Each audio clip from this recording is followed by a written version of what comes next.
الله من الشیطان الرجیم بسم الله الرحمن الرحیم. وروره دا زما د تره زوی او خپل سکه د تره زوی مې دی او درې مې ورویرونه دي، یو مې خوری دی او دا دوه زما د تره زامن دي، یو جوبل دی، دا یو چې کوم مړ دی اوس په دې ټایم کې په دې سړک منې د هغه لاس موجوده پروت دی په دې ځای منې. دو هلته تلي وو پټان کالونۍ ته، هلته زمونږ ورویرونه کېږي د هغو کره، هغو له ډوډۍ کل وه هلته تلي. د هغه ځای نه زما دا د تره زامن او دا نور ویرونه مې دو وروستو وه، دا یو ورواره مې مور یې دو به موټرسایکل ناست دو کور ته دلته واپس راتله. زمونږ په بادمباغ کې کور دی چې څنګه راغلي مخې ته دو لرګي راوښکلي په سړک کې ایښي وو، هغه لرګي نه لرکول نو هغه هلک ورته ویلي د 14 کالو عمر دی، هغه ټکی کې زمونږ دا پلانې شی دی چې ته وایې دا لرګي به بله لارې لاړ شئ. هغه د خپل موټرسایکل سیټ تودولی راکوشی دی چې دا لرګي په خپله پورته کوله، دو لګېدلي به هغه یې ګوتې پورې کړلي، هغه یې ووللی به وسپنو او به تبرګو. بیا یې هغه د خپل کور ته دنده کړلی، دنده دو بیا ښه ووللی دې سړک ته یې چې راوښکلی نو بیا یې زما به غروندارې منې ګزارونه کړلي به ملا منې به د لرګو منې. نو هغې بیا زما د تره زامنو ته دو ته ټلیفون کړلی د بقایار ویرونو ته، دو چې څنګه هلته را رسېدلي، هلته چې څنګه را رسېدلي په دې ځای کې دو بره چتونو ته ختلي، د برې نه یې د هغو منې ډزونه کړلي. زما دا تره زوی چې اوس کوم مړ دی د ده لومبنۍ ګولۍ به د سینه لګېدله خاص په مشین منې، او یوه ګولۍ لګېدله کته به د پنډۍ منې. بیا دا درې ماشومانان چې کوم دي به هغو منې یوې وولې به تبرګۍ به د لاس منې دا خوری چې زمونږ دی د هغه لاس مات شی دی.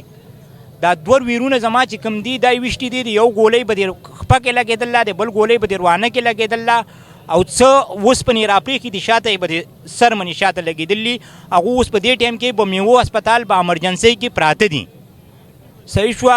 او دا یو د تره زوی چې زمونږ دی دا د لاس دا پروت دی دلته، او په هغو اوس نه پولیس والا څوک خبرې ته غوږ نه ایږدي، او هغو اووه کورونه او هغه اووه کورونه به هغه ځای نه وتې دي تللي، خو پولیس والا د اوسه پورې لا یو تن ګرفتاره کړل نه دی.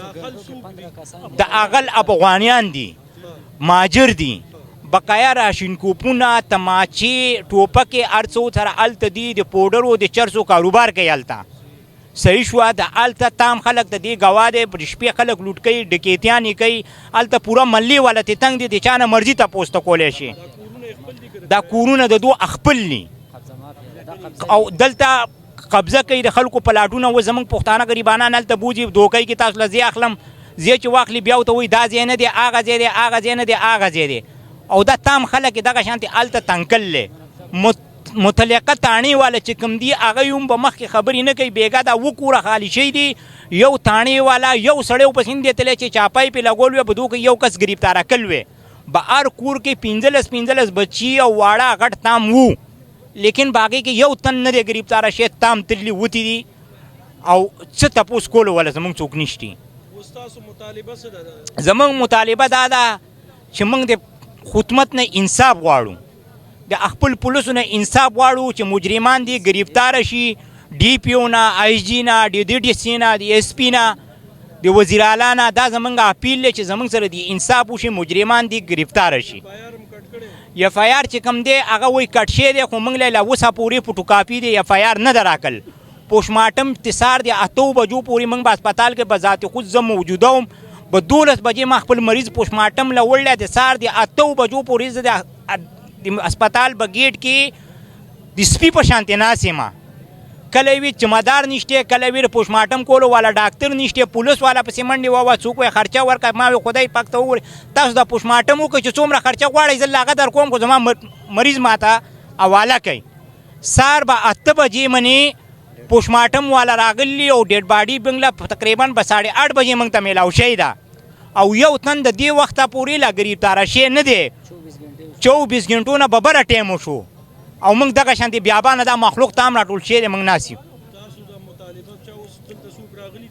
دلته اوس پولیس والا ایس پي دا راغلي چې چللی چې تاسو زموږ سره هلته لاړ شئ. نو دا خو یو پنجاب دی، څه جدا خو نه دی چې هغه جدا دی د دې ځای او د هغه ځای د نیمې ګنټې لار نه ده.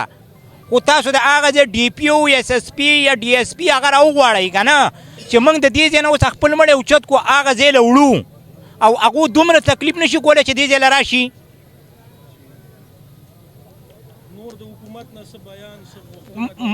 حکومت نه زمونږ د پنجاب وزیر اعلی نه د ګورنر صاحب نه د وزیر داخله نه د دو تامو نه زمونږ دا اپیل دی چې زمونږ سره د انصاف وشي، مجرمان چې کوم دي دا د زر ونیسلی شي.